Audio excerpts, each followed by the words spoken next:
Good morning, students. I hope you all are fine. So, without taking much of your time, students, today I am going to start new topic, and our topic is states of an action. States of an action. इसमें हम ये पढ़ेंगे कि जो action का अलग अलग state है उसके बारे में हम आज समझेंगे। जैसा कि लास्ट क्लास में हमने आपको वर्ब के फॉर्म्स को बताया था, first form of verb, second form of verb, third form of verb, ING form of verb और S ES form of verb. इसके साथ ही आपको हमने जो सीट भेजा था राइट वर्ब्स का, उनका first form, second form, third form, जो इम्पोर्टेंट वर्ब्स थे उनका हमने आपको लिस्ट भेज दिया था। आप उसको कॉपी में लिख लेंगे ताकि आपका फेयर कॉपी हम अच्छी तरह से चेक कर पाए, राइट। सो शुरू करते हैं आज के क्लास। और जो स्टेट्स ऑफ एक्शन होता है वो कितने टाइप का होता है, तो basically there are two states of an action.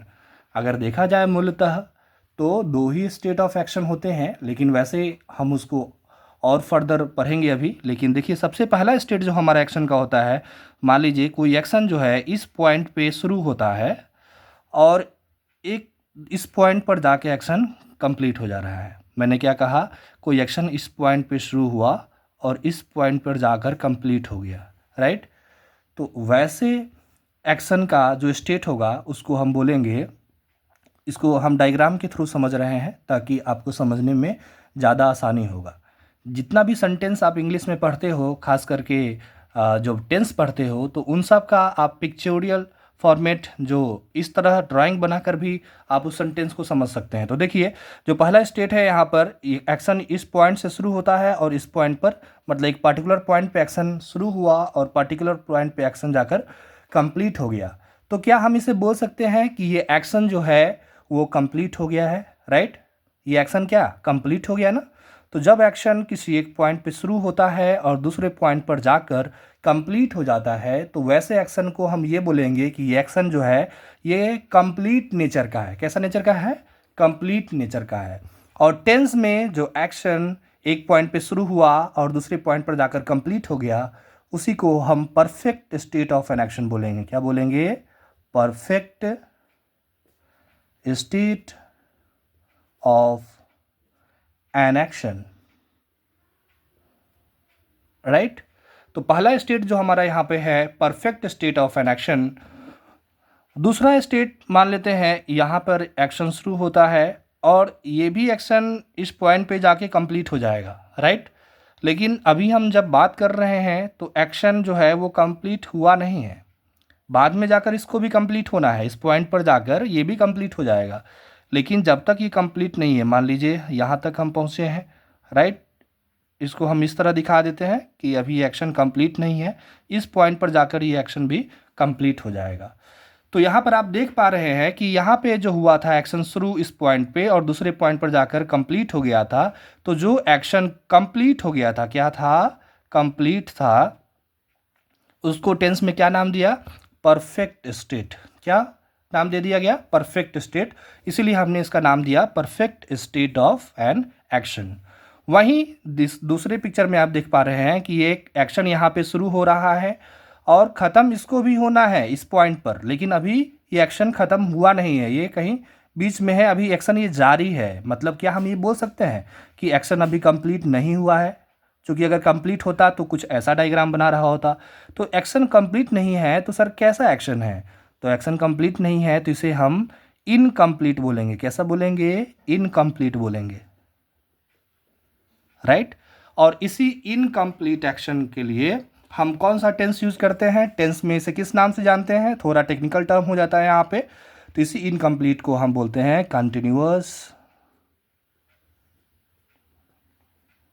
Continuous state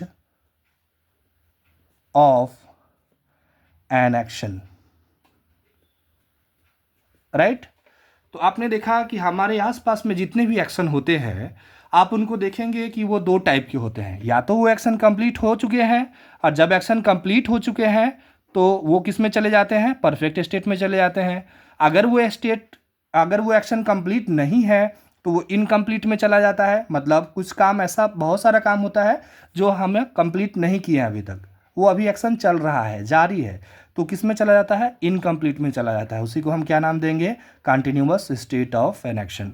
इसको समझना बहुत ज़रूरी है। देखिए इन्हीं दो स्टेट से, जैसा कि अभी हमने बताया था कि जो दो बेसिक स्टेट है हमारा दो है एक्शन का, इसी से तीसरा और चौथा स्टेट भी बनेगा। तो देखिए इसका नाम हमने क्या दिया, परफेक्ट, राइट, परफेक्ट स्टेट इसका नाम दिया, और इसका नाम हमने दिया कंटिन्यूअस स्टेट। और ये सब स्टेट किसका है, एक्शन का है, right. You got it, is it clear to all? Okay, so देखिए तीसरा जो स्टेट यहाँ पे बनेगा, ये हमारा एक्शन यहाँ पे शुरू होता है, यहाँ पे एक्शन शुरू होता है और यहाँ पे एक्शन जो है वो कंप्लीट हो जाता है। तो इसको हम क्या बोल सकते हैं, इस वाले को हमने परफेक्ट नाम दिया है, तो इसे हम बोलेंगे परफेक्ट, परफेक्ट। और ये स्टेट जो है इसमें हम डुअल स्टेट है ये, तो देखिए एक ही हमारा क्या बन गया, ये दोनों स्टेट को मिलाकर एक तीसरा स्टेट बना, और जिसका नाम क्या है, परफेक्ट कंटिन्यूअस, ठीक है, परफेक्ट कंटिन्यूअस, परफेक्ट कंटिन्यूअस। यहाँ पर ये जाकर ये भी कंप्लीट हो जाएगा, और चूंकि अभी तक कंप्लीट नहीं है तो इसको हम क्या बोलेंगे, CONTINUOUS। तो ये बन गया, देखिए ये दोनों स्टेट के हेल्प से तीसरा स्टेट बना, जिसको हम क्या बोल रहे हैं, perfect continuous state of an action. तो इसका नाम हम दे सकते हैं परफेक्ट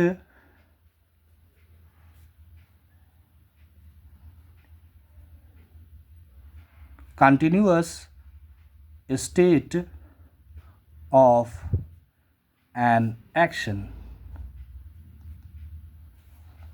राइट। तो देखिए अभी हमने बताया कि पहला स्टेट जो है, अगर एक एक्शन है जो पहला एक पॉइंट पे शुरू हुआ और दूसरे पॉइंट पे जाकर कंप्लीट हो गया, तो वो एक्शन कंप्लीट नेचर का है और इसी को हम टेंस में परफेक्ट स्टेट बोलते हैं। वहीं दूसरी ओर वैसा एक्शन जो अभी तक कंप्लीट नहीं है, अभी वो इनकम्प्लीट है, अभी वो जारी है, अभी वो चल रहा है, अभी वो ऑन गोइंग एक्शन है, तो उसके लिए हमें टेंस में जो टर्म दिया गया है वो continuous state of an action दिया गया है। चूंकि ये एक्शन अभी कंटिन्यूअस है, कंटिन्यू है, ऑनगोइंग है, प्रोग्रेसिव है, अभी एक्शन कंप्लीट नहीं हुआ है। और ये दोनों स्टेट को जब हम मिला देते हैं तो हमारे पास तीसरा स्टेट आया, जिसको हमने क्या नाम दिया, perfect continuous state of an action. तो देखिए इन सभी में आप देख पा रहे हैं कि एक पॉइंट पे एक्शन शुरू हो रहा है, दूसरे पॉइंट पे एक्शन कंप्लीट हो जा रहा है। यहाँ पे एक्शन शुरू हो रहा है और यहाँ पे जाकर कंप्लीट हो जाएगा, भले ही अभी ये कंप्लीट नहीं हुआ है, लेकिन जब ये कंप्लीट हो जाएगा तो इसको हम परफेक्ट बोल देंगे, राइट। उसी तरह यहाँ भी देख पा रहे हो कि ये हमारा इसका पॉइंट फिक्स है, यहाँ पर शुरू हो रहा है और यहाँ पर एक्शन कंप्लीट हो जा रहा है। तो इन तीनों में आपने यही देखा कि यहाँ पर जो है वो पॉइंट जो है एक्शन का वो फिक्स है, लेकिन एक ऐसा स्टेट भी है जिसमें हमें ये पता नहीं होता है कि वो एक्शन कहाँ पे शुरू हुआ और कहाँ पे वो ख़त्म होगा। whenever wherever no point is definite, it is called what, it is called indefinite state of an action।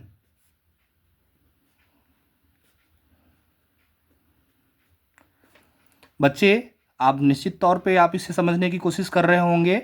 ये अभी मैंने जो बताया, हमने ये बताया कि इन सब में पॉइंट देख रहे हो, डेफिनेट है, यहाँ पे शुरू हो रहा है, यहाँ कंप्लीट हो जा रहा है, यहाँ शुरू होगा, यहाँ पे कंप्लीट हो जाएगा, यहाँ शुरू होता है, यहाँ पे कंप्लीट हो जाएगा। लेकिन यहाँ पर देखिए इसे मैंने इस तरह नहीं बनाया, ये डायग्राम, इसे पता ही नहीं कि एक्शन अगर मैं इधर की ओर जाऊँ तो हमें पता ही नहीं है कि ये एक्शन कहाँ पे शुरू हुआ, मतलब कहाँ पे एक्शन स्टार्ट हुआ और कहाँ पर ये कंप्लीट होगा, राइट। कुछ इस तरह का आगे डायग्राम बढ़ता जाएगा। सो यहाँ पर जो पॉइंट है वो इनडेफिनिट है।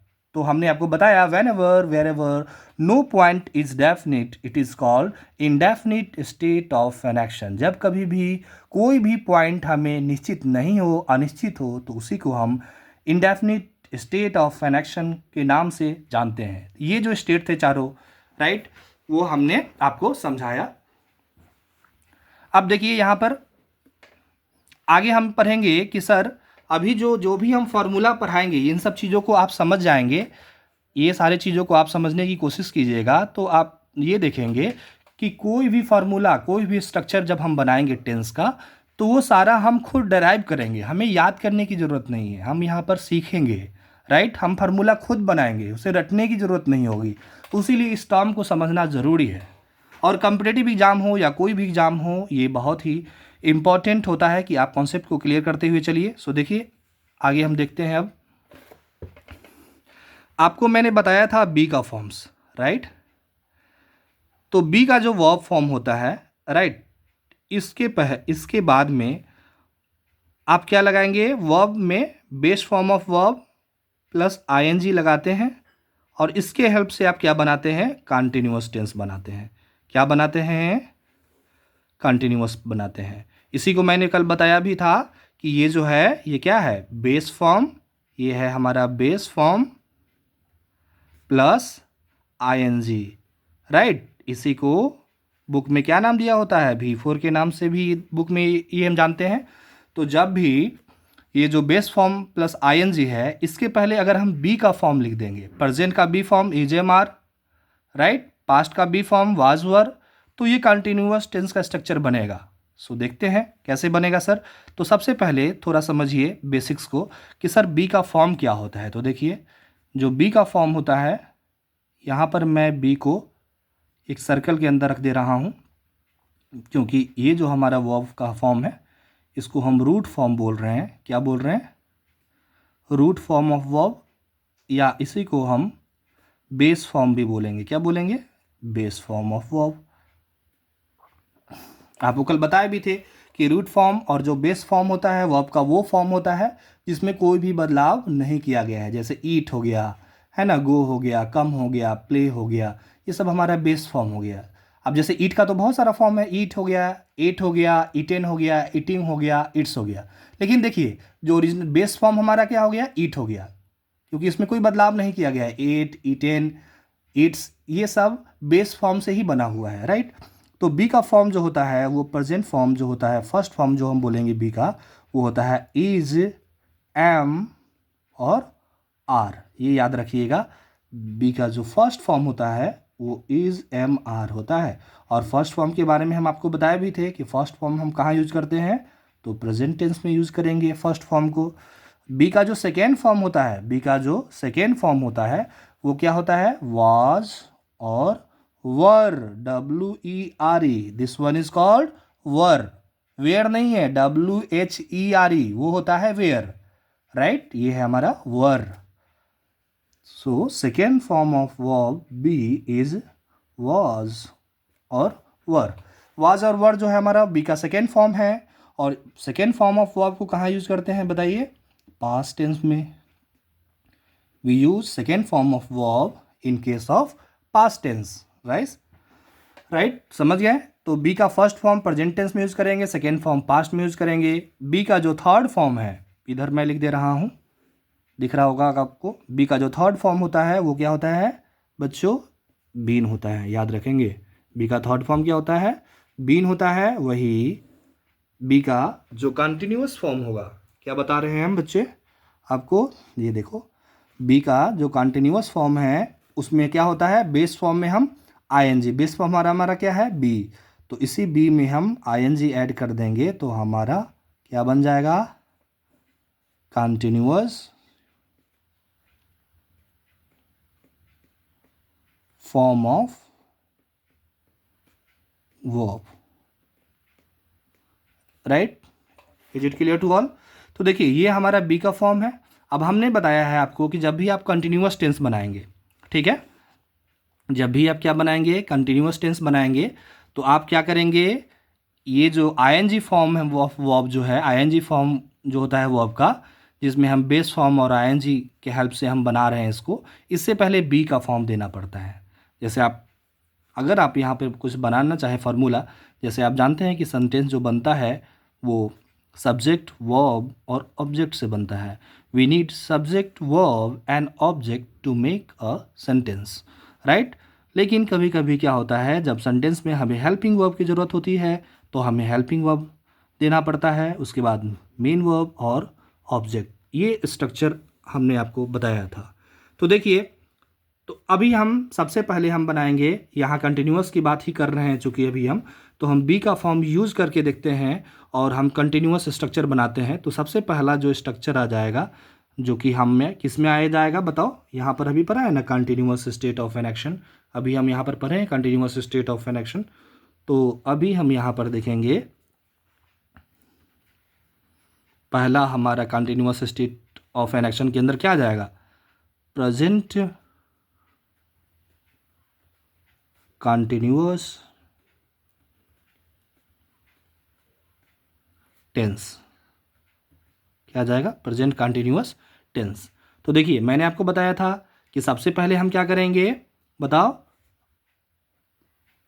बेस फॉर्म में आईएनजी लगाएंगे, ठीक है, और इसके पहले बी का फॉर्म लगाएंगे। अब हम क्या पढ़ रहे हैं, प्रेजेंट कंटिन्यूअस। देखिए प्रेजेंट का बी फॉर्म हमने पढ़ा था इज एम आर होता है। तो यहाँ पर हम क्या करेंगे कि इसका हेल्पिंग वर्ब जो बी का फॉर्म है वो यहाँ पर हो जाएगा इज एम या are, right. Is am are depend करेगा सब्जेक्ट पे, सब्जेक्ट के अनुसार हम वर्ब का प्रयोग करेंगे। तो ये देखिए ये हमारा हेल्पिंग वर्ब हो गया और ये हमारा मेन वर्ब हो गया।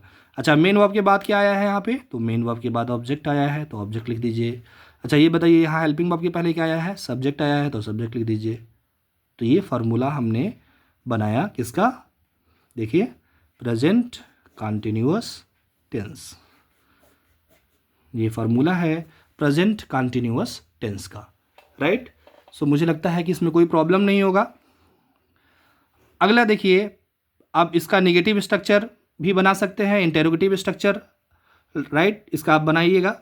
अब देखिए अब फार्मूला जो दूसरा फार्मूला हम बनाएंगे यहीं पे बना लेते हैं, past continuous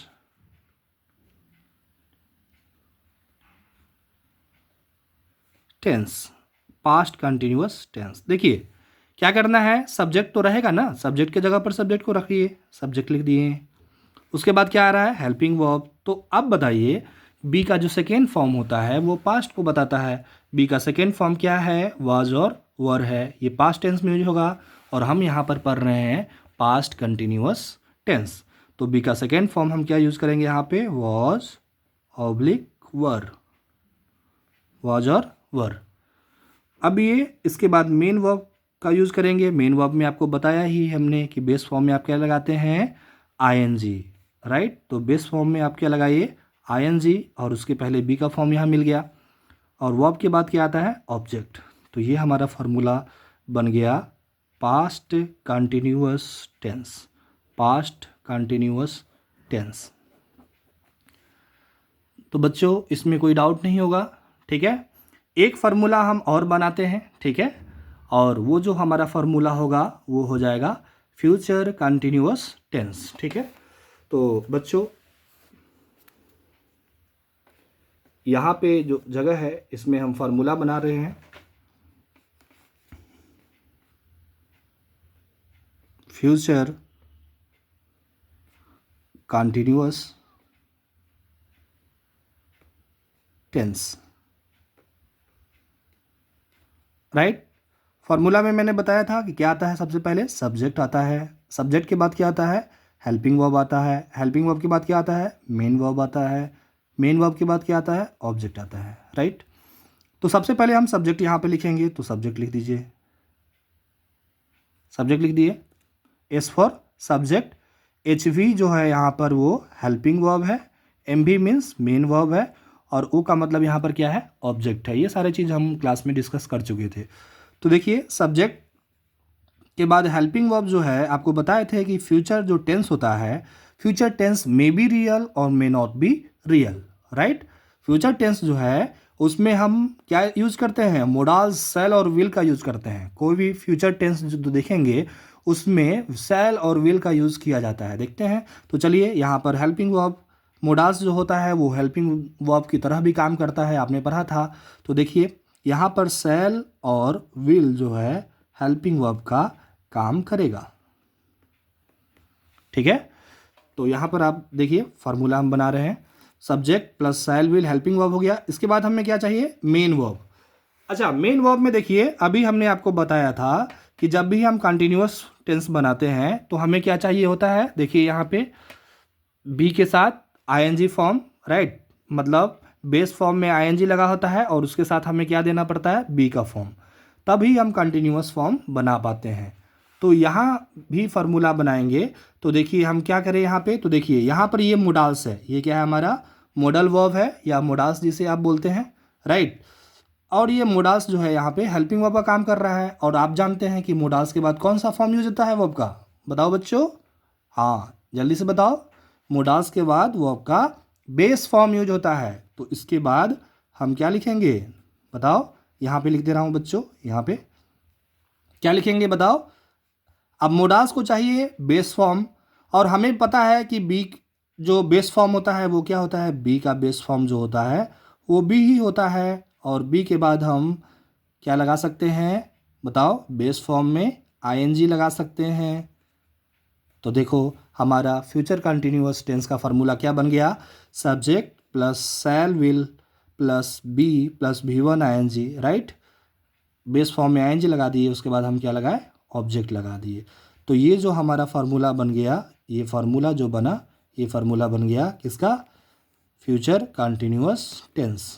future continuous tense क्या फार्मूला बना, subject plus shall will plus be plus V1 ING plus object. क्यों, क्योंकि सर हेल्पिंग वर्ब चाहिए, तो शैल विल हेल्पिंग वर्ब का काम करेगा, उसके बाद हमें मेन वर्ब चाहिए, राइट। और शैल विल क्या करता है, अपने बाद जो भी मोडाल्स है वो बेस फॉर्म लेता है, और हमें यहाँ पर कंटिन्यूअस टेंस में बी का फॉर्म यूज करना पड़ता है, और बी का फॉर्म जो बेस फॉर्म होता है वो बी ही होता है, इसलिए हमने यहाँ पर बी यूज़ कर लिया, उसके बाद वर्ब का आईएनजी फॉर्म यूज़ किया और ऑब्जेक्ट किया। इस प्रकार आज की क्लास में हमने देखा कि कैसे कैसे अलग अलग स्टेट्स ऑफ एन एक्शन को हम पढ़ते हैं, राइट। वो अलग अलग स्टेट्स जो है, perfect state, continuous state, perfect continuous state और इनडेफिनिट स्टेट, इस तरह हम सारे स्टेट के हेल्प से फार्मूला बनाएंगे।